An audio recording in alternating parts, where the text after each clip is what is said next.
All right, Patty has a question, Pastor Steve, on when did Satan fall. She says, I understand from Job that the angelic realm was created before the material realm of our universe. Scripture seems to indicate that Satan fell to earth, so did he fall before man was created or after man was created? Where you get the proof text for this is in the book of Genesis. In Genesis chapter 1 in verse 31, God creates the man and the woman and all the beasts of the earth.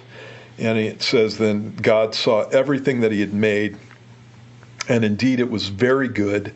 So the evening and the morning were the sixth day.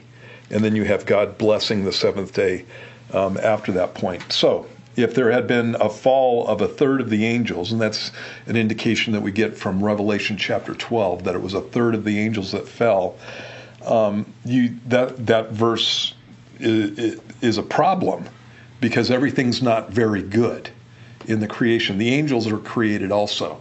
And so the angels saw the creation of the earth, specifically God laying the foundations of the earth, and that's what she's speaking about out of the book of Job. That's in Job chapter 38. And so they saw the creation of the earth. Therefore, they had to be created before the earth was created.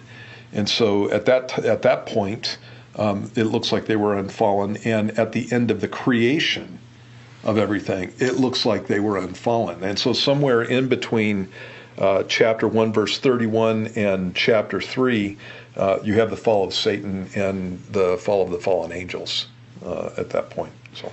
So when it says in Genesis that God created the heavens and the earth, we're talking about what we know as heavens, but the angels were there before that. They were there before the creation of the earth. Not the heavens. I don't know about the heavens. Okay. They would be located in the heavens. Right. If you're talking about heaven. And one of the things that you got to understand about this is that a lot of times we think that heaven is the place where God hangs out. That's where he dwells. Right.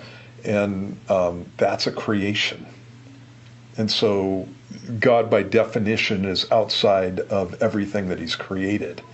And so he can localize himself in certain places. So God can be here on earth if he wants to be. God can be everywhere in the universe if he wants to be. But he's outside of the universe at the very same time. And the universe would include not only what we see physically, but it would include the spiritual realm too.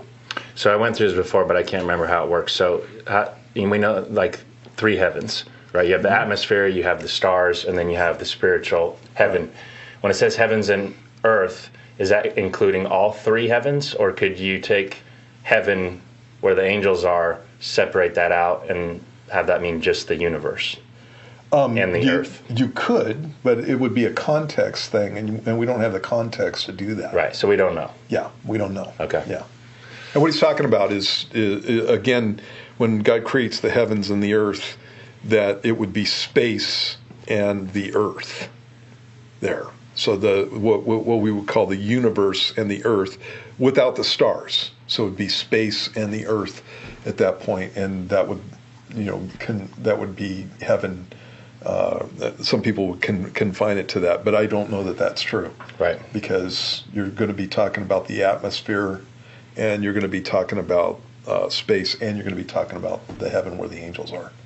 And so I kind of think it includes all of those in that passage. Okay. And I won't open a can of worms and ask you about the gap theory. All right, good on that? Yeah.